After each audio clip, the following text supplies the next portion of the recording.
What's up guys, my name is Barnard and welcome to another Love is a Verb webisode. And I have a crazy fact for you. Did you know that Usain Bolt only spent 114 seconds actually competing in Olympic finals? Unbelievable. Which is crazy because as an athlete, what you train for, the highlights of your career are those Olympic finals. So he has spent years and years and years working at his craft and training for 114 seconds. Now when Paul encourages us to train ourselves in godliness, we're going to look at why we need to do that and how to do that, what it looks like practically. Let's do it.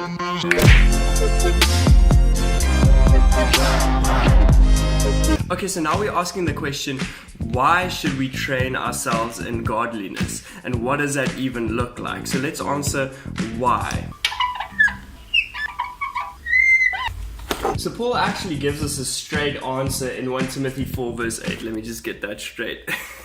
Make 100% sure, bro. Yes, 1 Timothy 4 verse 8. So Paul actually gives us a straight answer in 1 Timothy 4 verse 8 where he says, for physical training is of some value, but godliness has value for all things. That's why he continues to say that godliness has value for the physical life and for eternal life. So how do we actually train ourselves in godliness? Now, unsurprisingly, this might look similar to what training for an Olympic sort of final event might look like. But there's good news in that training in godliness is actually very down to earth and sometimes even a little bit dusty and dirty and practical. But how down to earth is it really? I'm going to leave you with two things that I changed sort of in the way that I approach my spiritual disciplines, which I believe have helped me to start growing in godliness. The first way is meditating on scripture, which ties into actually reading your Bible, which is such a simple spiritual discipline but so profound and the main way that God speaks to us. So let me give you an example of how I meditate on scripture.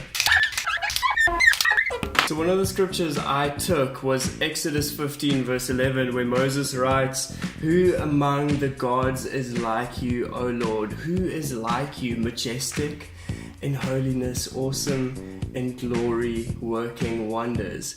And the beautiful thing about this is that God-centeredness is a devotion to God, as we spoke about in the previous webisode, but we cannot grow in our devotion to God if we do not grow in our knowledge of His character and who He is.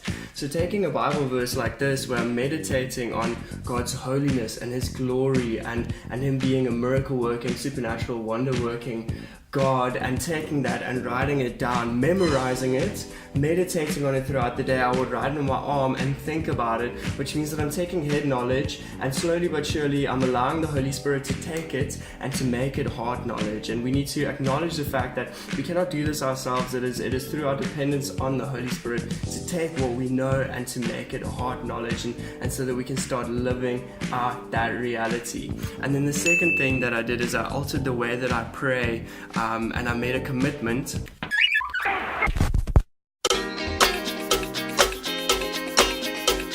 This is a world premiere. This is a world premiere. I done been through a whole lot, trial, tribulation, but I know God. I made a commitment to pray on my knees as often as possible. When I'm going onto my knees, I'm intentionally acknowledging sort of my lowly position before God and exalting Him above myself. So these are two simple things that I would encourage you with in training with godliness. Taking your Bible, opening it, reading it, and then in your prayer life, as often as you can, pray on your knees. I hope you feel encouraged and I hope you have a fantastic day. Let's wait for the drop together.